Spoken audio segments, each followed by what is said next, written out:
Parce que si on en a eu à en faire un certain nombre, c'est que ce conflit durait. J'ai aussi envie de vous dire heureusement, parce que je pense que le pire serait qu'on s'habitue, que le pire serait que quand il y a des appels à manifestation, nous soyons moins nombreux que ce soir et que juste nous nous habituions à cette horreur qui se passe à Gaza. J'ai coutume de dire que ce qui est en jeu à Gaza, évidemment, c'est la survie des Gazaouis et qu'on est très mobilisés là-dessus. Mais ce qui se joue à Gaza, c'est bien plus. Ce qui se joue à Gaza aujourd'hui, c'est l'image que l'humanité se fait d'elle-même. Parce que s'il est encore possible pour certains de détourner le regard, de faire semblant de ne pas voir et de ne pas savoir, à l'heure où les images inondent les réseaux sociaux et la presse internationale, si cela est possible de faire semblant de ne pas voir, alors c'est que l'humanité a changé de regard pour elle-même et trouve tolérable de pouvoir infliger ce genre de traitement à d'autres humains. Netanyahou nous dit que lui, son but, c'est de décimer le Hamas. Mais on sait bien qu'à Gaza, ce n'est pas juste le Hamas qui est décimé.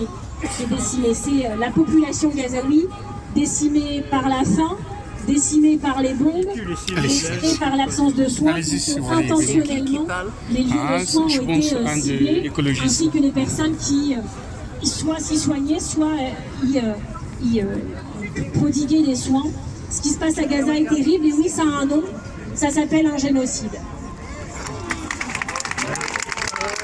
Le président de la République ne veut pas prononcer ce mot, il le laisse seulement aux historiens et aux juristes, mais enfin, de quoi aurons-nous l'air d'attendre des années pour dire l'évidence, pour dire ce que la simple lecture des textes internationaux et de la presse en parallèle nous explique en fait très très clairement.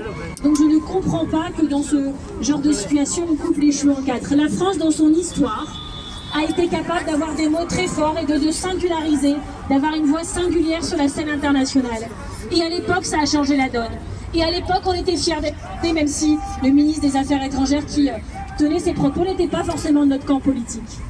Depuis quand, sur la scène internationale, n'a-t-on pas été fiers d'être français? Depuis le début de ce conflit, le président de la République est lâche. Il faut dire le mot. Vous savez, nous les écologistes, on a proposé, par exemple, une chose très très simple, que la France demande l'entrée de la Cour pénale internationale de ces enquêteurs dans Gaza dès le début du conflit. Pourquoi? C'est pas un truc très courageux. Qu'est-ce que ça leur coûtait de demander ça en tant qu'État français? Ça n'aurait pas tout résolu non plus, mais ça aurait au moins permis sur place d'éviter le sentiment d'impunité, parce que les troupes qui sont sur place et celles et ceux qui les commandent à distance auraient su que ce qui se passait sur place serait vu, serait documenté et serait jugé. La France n'a même pas voulu officiellement demander ça. Pourquoi? C'était pas compliqué. C'était pas compliqué. Alors, nous parviennent de Gaza des images de plus en plus atroces d'un génocide, oui, en cours. Et nous demandons solennellement, je pense qu'on a les mêmes demandes, évidemment la reconnaissance de l'État palestinien. C'est pas compliqué. C'est pas compliqué. D'autres États, y compris européens, ont eu ce courage. Les Espagnols peuvent aujourd'hui être fiers que leur pays ait demandé ça. Et pourquoi pas la France? Nous demandons la fin de l'accord de coopération entre Israël et l'Union européenne. C'est pas très compliqué.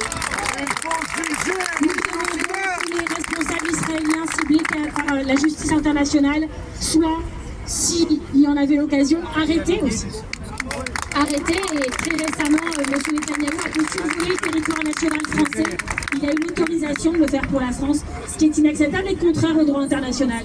Et si on commence à ne pas respecter le droit international, alors on s'arrête quand?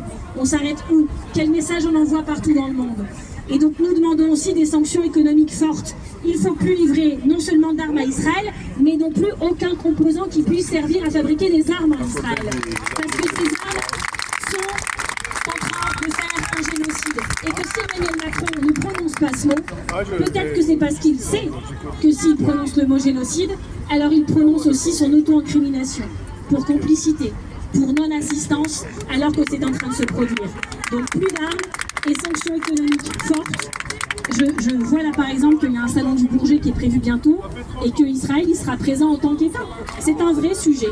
C'est un vrai sujet, donc il faut aussi maintenant des mesures de boycott. Je sais que c'est pas populaire, que ça peut diviser à gauche, mais je ne vois pas aujourd'hui d'autre solution. Et nous ne pouvons pas dire dans des années que nous avions des leviers à notre disposition, que nous ne nous sommes pas emparés de ces leviers. Merci pour votre présence, merci Fabien, l'organisation de cette manifestation. Et on continue pour les Gazaouis et pour l'humanité.